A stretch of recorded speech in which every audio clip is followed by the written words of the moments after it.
अरे बच्चों नमस्कार, स्वागत है आप लोगों को। ये आप सभी का चैनल और अपने चैनल बिहारी साइंस क्लासेज में। तो कैसे हैं आप सभी लोग और आप लोगों का पढ़ाई कैसा चल रहा है? सभी कोई अपना अपना जो है ना भाई बताइएगा कि आप लोग का कैसा पढ़ाई चल रहा है कमेंट बॉक्स के माध्यम से। और आज के क्लास आप सभी के लिए बहुत ही ज़्यादा इम्पोर्टेंट होने वाला है। और ये आज के क्लास में हम लोग पढ़ने वाले हैं क्लास 12th केमिस्ट्री के 70 VVI ऑब्जेक्टिव क्वेश्चन, ठीक है। जो कि इस 70 ऑब्जेक्टिव में से किन्हीं 35 ऑब्जेक्टिव को आज हम लोग क्लियर करने वाले हैं। तो प्यारे छात्र जी इस क्लास को पूरा करिएगा और ये केमिस्ट्री के क्लास आप लोगों को बेहतर अंक आज दे करके जाने वाला है, ठीक है ना। अगर ये पूरे 35 ऑब्जेक्टिव कर लेते हो तो हम आपको वादा देते हैं कि आपको यहाँ से 9 से 12 ऑब्जेक्टिव लड़ेगा, पूरा गारंटी है, ठीक है। और पूरा आएगा, ये हमें तो वादा है, ठीक है। तो अगर ये क्लास को पूरा कर लेते हैं तो हम आप सभी प्यारे छात्र से यही कहेंगे कि ये पूरे 35 ऑब्जेक्टिव को आप कर लेंगे, एक भी क्वेश्चन को मिस ना करेंगे, क्योंकि ये आज के क्लास आप लोगों के लिए रामबाण साबित होने वाला है, ठीक है। और बहुत ही ज़्यादा खास और बहुत ही ज़्यादा इंपॉर्टेंट भी होने वाला है, चाहे आप सीबीएसई बोर्ड वाले हो चाहे आप बिहार बोर्ड वाले हो, ठीक है जी। चलिए तो आइए क्लास को स्टार्ट करते हैं बिना किसी समय को गवाते हुए। और यह भी बता दें कि हर रोज क्लासेज आपका 6 साढ़े 6 बजे से सुबह मॉर्निंग में चलता है और 10-15 से आपका लाइव क्लासेज चलता है, ठीक है। तो आप जुड़ना बिल्कुल भी ना भूलें अपने समय के अकॉर्डिंग। और जो इस क्लास में अभी पहली बार देख रहे हैं इस क्लास को तो प्लीज़ चैनल को सब्सक्राइब कर लीजिए और नोटिफिकेशन को ऑल पे क्लिक कर लीजिए, जिससे जो भी क्लास आपको शुरू हो सबसे पहले आपको नोटिफिकेशन मिल सके, ठीक है छात्र जी। और अपना नंबर भी देने वाले हैं जो कि लास्ट में पीडीएफ कैसे डाउनलोड कराएं सब चीज़ बताने वाले हैं। तो पहले क्लास को पूरा कीजिए, पीडीएफ डाउनलोड करने का तरीका बताएंगे और जो भी छात्र इस क्लास को पूरा करेंगे हर क्वेश्चन का आंसर चैट बॉक्स में लगाएंगे, उन्हीं को जो है ना भाई ऑल सब्जेक्ट का पीडीएफ बिल्कुल फ्री में मिलने वाला है, ठीक है ना। तो चलिए क्लास को स्टार्ट करते हैं। आइए तो सबसे पहला क्वेश्चन है कि ज्वार को कम करने के लिए उपयोगी दवा को क्या कहते हैं? तो उपयोगी दवा को जो कहते हैं ना भैया, ऑप्शन नंबर ए होगा आपका बिल्कुल राइट जवाब, आप इसे याद रखिएगा, ठीक है ना। चलिए अगला क्वेश्चन को आप देखेंगे कि पैरासीटामोल है, पैरासीटामोल जो है ना वो क्या है? तो देखिए पैरासीटा जो मोल है ना प्यारे बच्चों, यह आपका ऑप्शन नंबर ए होगा, आप इसे लॉक कीजिए। ऑप्शन नंबर छात्र जी ए इज बिल्कुल राइट जवाब, ठीक है ना। चलो अगला क्वेश्चन पे हम लोग बढ़ते हैं कि कपड़ा धोने वाला सोडा क्या होता है? भाई जी कपड़ा धोने वाला जो सोडा होता है, ठीक है, ये कौन होता है? और इसका सही जवाब क्या होगा? ऑप्शन नंबर ए होगा या बी होगा या सी होगा या डी होगा? तो चलिए इसका सही जवाब जो होगा ना भाई ऑप्शन नंबर ए होगा, ठीक है। Na2CO3 इंटू 10H2O, ठीक है। ये जो होता है ना कपड़ा धोने वाला सोडा होता है और ये कितना ज्यादा पूछा गया सवाल है आप समझ सकते हो, ठीक है ना। चलो अगला क्वेश्चन पे आप बढ़िएगा। अगला क्वेश्चन है कि हाइड्रोजन एक दवा है जिसका उपयोग निम्नलिखित में से किसके इलाज में होता है? तो ये जो कौन से इलाज होता है जिसका उपयोग किया जाता है, ठीक है। तो ये जो होता है ना याद रखिएगा, ठीक है। ऑप्शन नंबर डी, ये जो होता है ना भाई साहब किसी को तो इसी का जो है ना उपयोग किया जाता है। किसका उपयोग किया जाता है? तो यहाँ पे हम थोड़ा हाईलाइटेड कर देते हैं, आप देखिएगा इसका, ठीक है। चलिए यहाँ पे आइए अब बढ़ो आप लोग आगे। अगला क्वेश्चन है कि निम्नलिखित में कौन प्रतिऑक्सीकारक है? प्यारे छात्र जी इनमें से कौन है जो प्रतिऑक्सीकारक है? तो प्रतिऑक्सीकारक जो है ना आपका इनमें से सभी होगा, यानी कि अगर देखा जाए तो थोड़ा थोड़ा हाईलाइट करके हम बताते हैं। ऑप्शन नंबर ए भी होगा, बी भी होगा, सी भी होगा और राइट आंसर अगर देखा जाए तो छात्र जी आपका डी होगा, ठीक है। चलिए और अभी तक आप लोग क्लास को लाइक नहीं है, प्लीज यार क्लास को लाइक कर लीजिए। और बहुत सारे छात्र जी जो है ना क्लास में कमेंट भी नहीं करें, तो प्लीज कमेंट भी करें, ठीक है ना। चलिए अगला क्वेश्चन को आप लोग देखोगे कि अमोनिया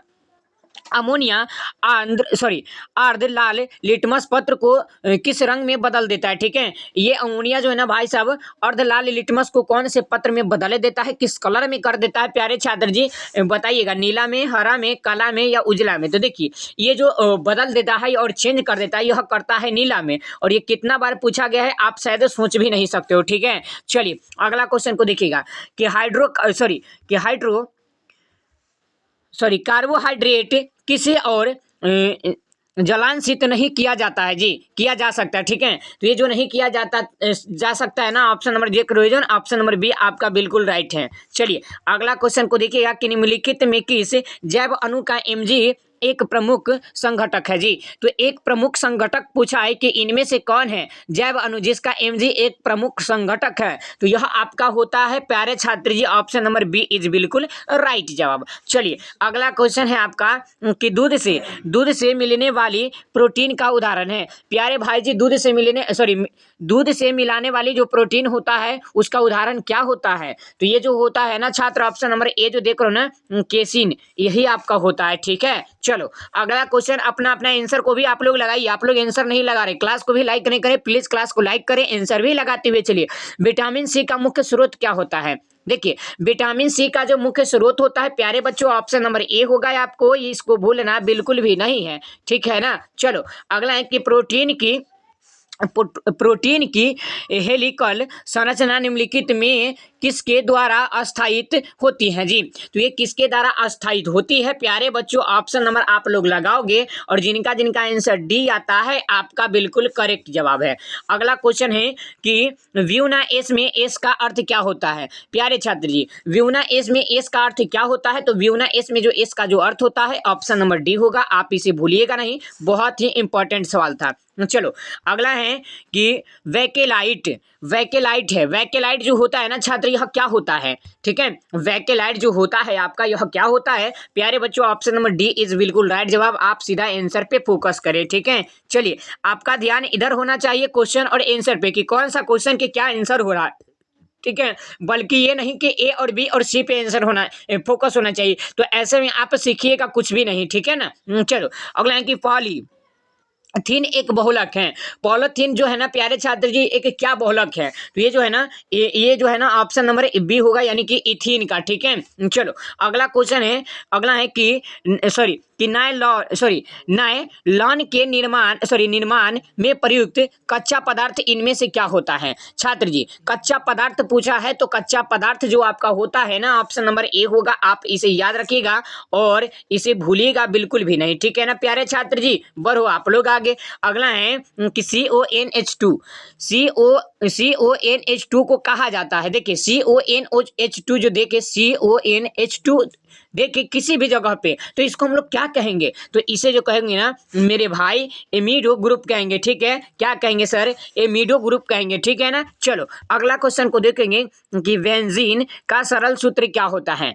बेंजीन का सरल सूत्र क्या होता है प्यारे भाई जी? यहाँ पे ध्यान दीजिएगा, बहुत ही इंपॉर्टेंट सवाल था। तो ये जो आप देख रहे हो ऑप्शन नंबर सी, यही आपका बेंजीन का सरल सूत्र होता है। ठीक है ना, चलो अगला है कि एक यौगिक जलासन के पश्चात 1 डिग्री एमीन होता है यौगिक, तो इसका यौगिक जो होता है ना यह कैसा होता है? यह जो होता है ऑप्शन नंबर बी के जैसा होता है। और इस क्लास को पूरा कीजिए, छोड़ के कोई नहीं भागेंगे। ठीक है, और लाइक भी कर लीजिए क्योंकि इतना इंपॉर्टेंट सवाल भाई साहब आपको मिल रहा है मजे से। ठीक है, कार्बोनोलिक समूह के कार्बन पर कौन सा पंचरकरण होता है जी? तो बताइएगा ऑप्शन नंबर ए होगा, बी होगा, सी होगा या डी होगा? प्यारे छात्र यह आपका होता है sp2। ठीक है, आप इसे याद रखोगे।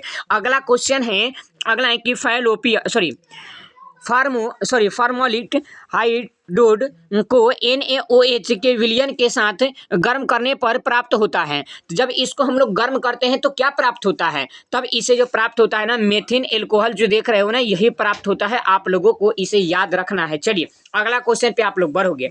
अगला है कि निम्नलिखित में कौन एकल इनमें से कॉल जो है ना भाई साहब एकल से के राइड है? ठीक है, तो ये जो होता है ऑप्शन नंबर डी जो देख रहे हैं ना यही आपका होता है। ठीक है ना, चलो अगला क्वेश्चन आपका है कि CH3COOH का IUPAC नाम क्या होता है? और IUPAC से आपका क्वेश्चन बहुत ज्यादा आता है। अगर आपको IUPAC अगर समझ में नहीं आता हो तो आप हमें चैट बॉक्स में बताइएगा। ठीक है, सभी कोई चैट करके कि क्या, या व्हाट्सएप पे भी बताइएगा कि आपको समझ में आता है या नहीं। क्या इसका कोई ट्रिक हम आप लोग को बता दें तो यह भी आप हमें बताइएगा। क्या इस पे कोई वीडियो आना चाहिए तो आप इस नंबर पे व्हाट्सएप पे मैसेज कर दीजिएगा। ठीक है, 9508 और 13866 पे। ठीक है ना छात्र जी, चलो हम लोग बढ़ते हैं आगे और जिनको ग्रुप में भी जुड़ना होगा इस नंबर पे व्हाट्सएप पे मैसेज भी करेंगे। ठीक है, चलिए अगला क्वेश्चन है कि एक एल्डिहाइड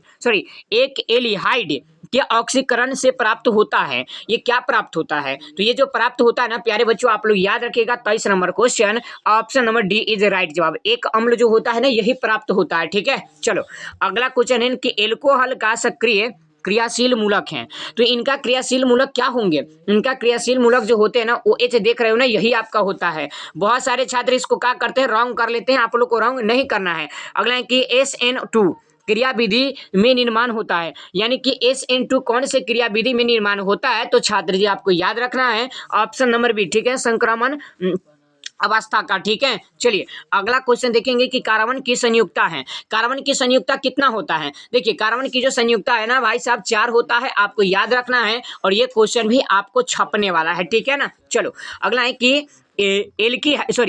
एलिकल हेलाइड का उपयोग निम्नलिखित में से किसके निर्माण में होता है? तो प्यारे छात्र जी किसके निर्माण में होता है आपको याद रखना है ऑप्शन नंबर डी, यानी कि अगर हम देखें तो आपको हाईलाइट कर देते हैं, ऑप्शन नंबर ए भी होगा, बी भी होगा, सी भी होगा। ठीक है ना, अगर मान लो कि एग्जाम में ए या बी या सी में से कोई एक रहे, ठीक है, क्या रहे जी, कोई एक रहे, तो आपको घबराना नहीं है, आप तीनों ऑप्शन को याद करेंगे। ठीक है ना जी, चलो ऐसा कोई जरूरी नहीं है कि इनमें से तीनों ही दे दें, ऐसा भी कोई जरूरी नहीं है कि भाई कोई एक को दे। ठीक है, तो इस पे आपको रहना नहीं है कि सर जी ये सभी देगा, आपको याद रखना है तीनों को। हो सकता है एग्जाम में कोई 2 को दे या तीनों दे दे या कोई एक दे, है कि नहीं, तो यह भी आप याद ही रखिएगा, या कोई भी ना हो। चलिए अगला है कि जिंक और जल के साथ क्लोरोफॉर्म के अवकरण से प्राप्त होता है। तो जिंक के जल के साथ क्लोरोफॉर्म के अवकलन से जो प्राप्त होता है ना छात्र, यह आपका क्या प्राप्त होता है? यह आपका जो होता है ना मीथेन गैस, जानते हो ना, यही आपका प्राप्त होता है। ठीक है, चलो अगला है कि संकुलन होते हैं। संकुलन कैसा, कितने प्रकार के होते हैं? तो संकुलन जो आपसे जब भी पूछे तो आपको मारना है एकदम निसंकोच होते हुए ऑप्शन नंबर सी, यानी कि यह 3 प्रकार के होते हैं। चलिए जी अगला है कि के फॉर FeCnO में F की ऑक्सीकरण संख्या क्या होगा? ठीक है, तो ये न्यूमेरिकल टाइप क्वेश्चन है, हम आपको आंसर बता देते हैं। ठीक है, और आप लोग को अगर ज्यादा इजाजत हो तो ऐसा जो है ना ऑक्सीकरण संख्या निकालने के लिए फार्मूला से हम आपको ट्रिक भी बताएंगे छात्र जी। ठीक है, ऐसे आपका ए होगा। अगर आपको नहीं समझ में आता है तो आप हमें कमेंट कीजिए, बोलिए कि सर इस पे कोई एक वीडियो लाइए छोटा सा 2-4 मिनट का, जिससे हम लोगों को समझ में आए। ठीक है, तो आप कमेंट कीजिए, हम जरूर लाएंगे। ठीक है, आइए अगला क्वेश्चन को देखोगे छात्र जी कि निम्नलिखित में से कौन तत्व कमरे के तापक्रम पर द्रव होता है? तो ये जो द्रव होता है ना पहले छात्र जी याद रखिएगा आप लोग ऑप्शन नंबर बी को, Hg को। ठीक है, आ जाओ आगे अगला क्वेश्चन को देखिएगा कि हमेशा स्वतंत्र अवस्था में पाया जाने वाला धातु कौन होता है? हमेशा स्वतंत्र अवस्था में। ठीक है, तो ये जो पाए जाने वाले धातु जो होते हैं ना, सोना को आप लोग जानते हो ना, सोना जो होता है हमेशा क्या भाई साहब अब हमेशा जो है ना स्वतंत्र अवस्था में ही रहता है। ठीक है, याद रखिएगा। आ जाओ आगे अगला है कि निम्नलिखित में से किस तत्व में 4F ऊर्जा स्तर क्रमित रूप में भरता है? जी क्रमित रूप से भरता है छात्र जी, ये जो भरता है ना ऑप्शन नंबर ए को आप देख रहे हो ना, यही आपका होगा बिना किसी समस्या के। ठीक है ना, चलो और क्लास अगर अच्छा लग रहा हो तो सभी छात्र जी क्लास को लाइक करेंगे, अभी भी बहुत कम ही लाइक हैं। ठीक है, तो जल्दी जल्दी से आप लोग क्लास को लाइक कीजिए, जल्दी जल्दी से आप लोग शेयर भी कीजिए। अगला कि प्रथम संक्रमण श्रेणी में उच्चतम, ठीक है, ऑक्सीकरण अवस्था प्रदर्शित करने वाला तत्व है। तो ये जो प्रदर्शित करने वाला जो तत्व है छात्र जी यह कौन है? तो चलिए हम लोग देख लेते हैं। ठीक है, आपको थोड़ा हाईलाइट करके दिखाते हैं, ऑप्शन नंबर ए होगा या ऑप्शन नंबर बी होगा या ऑप्शन नंबर सी होगा या ऑप्शन नंबर डी होगा। तो चलिए थोड़ा हम हाईलाइट कर दिए हैं, अब आपका सही आंसर बताते हैं, ऑप्शन नंबर डी होगा। ठीक है छात्र, चलो और आज के शायद लास्ट क्वेश्चन लगता है यही है कि और आगे है, देख लेते हैं। ठीक है, आइए कि कॉपर सदस्य है, बहुत इंपॉर्टेंट सवाल MVVI छात्र जी, यानी कि अगर देखा जाए तो यह क्या है सर? MVVI क्वेश्चन है, बहुत बहुत इंपॉर्टेंट क्वेश्चन। ठीक है, वेरी वेरी इंपॉर्टेंट क्वेश्चन हम पूछे हैं कि कॉपर सदस्य जो होता है ना ये कैसा होता है, तो बताइएगा। हाईलाइट कर रहे हैं, ऑप्शन नंबर ए होता है, बी होता है, सी होता है या डी होता है? प्यारे बच्चों यह जो होता है आपका ऑप्शन नंबर ए होता है, प्रथम श्रेणी का। ठीक है ना, आपको इसे याद रखना है और भूलना बिल्कुल भी नहीं है छात्र जी। चलो और आज के क्लास में हम लोग पूरे 35 ऑब्जेक्टिव को क्लियर किए, और शुरू में भी हम आपको बताए थे कि मेरे प्यारे छात्र आज के क्लास में हम लोग 35 ऑब्जेक्टिव को करने वाले हैं। और ये पूरा 35 ऑब्जेक्टिव कर लेते हैं तो आपको 9 से 12 नंबर के अंदर में आपको मिलने वाला है। तो आप सभी छात्र जी अपना अपना आंसर को चैट बॉक्स में बताइएगा कि क्या मेरे छात्र आपको पूरे 35 में 35 सही हुआ कि नहीं हुआ। अगर सही हुआ हो तो एक बार यस लिख करके कमेंट करेंगे, ठीक है ना। और जो रिकॉर्डेड देख रहे हैं, ठीक है, जो रिकॉर्डेड फॉर्म में देख रहे हैं इस वीडियो को, आप भी कमेंट कीजिएगा, ठीक है। और यह भी बताइएगा कि आप कौन से जिला से इस क्लास को भी देख रहे हो, ठीक है। और ये क्लास कैसा लगा, क्लास अच्छा लगा कि नहीं, आप जरूर बताइएगा। और कितना सही हुआ कितना गलत हुआ वह भी आप हमें जरूर बताइएगा, ठीक है। चलिए, और इसका बिल्कुल फ्री ऑफ कॉस्ट में पीडीएफ से लेना चाहते हैं तो सिंपल आपको इसे दिए गए व्हाट्सएप नंबर पे व्हाट्सएप पे मैसेज या व्हाट्सएप पे कॉल करना होगा, ठीक है। और बोलना होगा कि हमें पीडीएफ की आवश्यकता है, लेकिन एक शर्त पे मिलेगा, क्योंकि एक शर्त होगा उस पर आपको मिलेगा। इस क्लास को पूरा करना होगा, क्लास को लाइक करना होगा, और चैनल पे नहीं होंगे तो चैनल को सब्सक्राइब करके तब आपको जो है ना हम पीडीएफ देंगे बिल्कुल फ्री ऑफ कॉस्ट में। और आपको बता दें कि हर रोज यहाँ पे क्लासेस चलता है सुबह के मॉर्निंग में 6:30 बजे, ठीक है। तो सुबह के मॉर्निंग में 6:30 बजे आप जुड़ना बिल्कुल भी ना भूले। हर रोज क्लास कीजिए आप एकदम बिंदास से, एकदम मजे के साथ, ठीक है। चलिए, और 10:15 से लाइव क्लासेस चलता है छात्र जी हिंदी और इंग्लिश की, तो जुड़ना बिल्कुल भी ना भूले। या इससे भी और बेस्ट तैयारी करना चाहते हैं तो आप जो है ना क्या करेंगे, ठीक है, हम डिस्क्रिप्शन में एक भाई साहब लिंक देंगे बिहारी आर्ट्स क्लासेस के नाम से, ठीक है। आपको ऐड रिलेट करते तो उस चैनल को भी आप जा करके सब्सक्राइब कर लीजिएगा, उस चैनल से जुड़ जाइएगा। उस चैनल पे भी बेहतर से बेहतर आपको तैयारी मिलता है, ठीक है छात्र जी। तो मिलते हैं फिर किसी और नेक्स्ट वीडियो में, तब तक के लिए जय हिंद, वंदे मातरम। क्लास कैसा लगा आप हमें जरूर बताओगे, ठीक है ना छात्र। Love you, bye bye. मिलते हैं अपने फिर अगले क्लास में, तब तक के लिए ऐसे ही पढ़ते रहिए और अपने मित्रों के साथ शेयर जरूर कीजिए। क्लास अच्छा लगा हो तो लाइक जरूर करेंगे, ठीक है ना छात्र। Bye bye.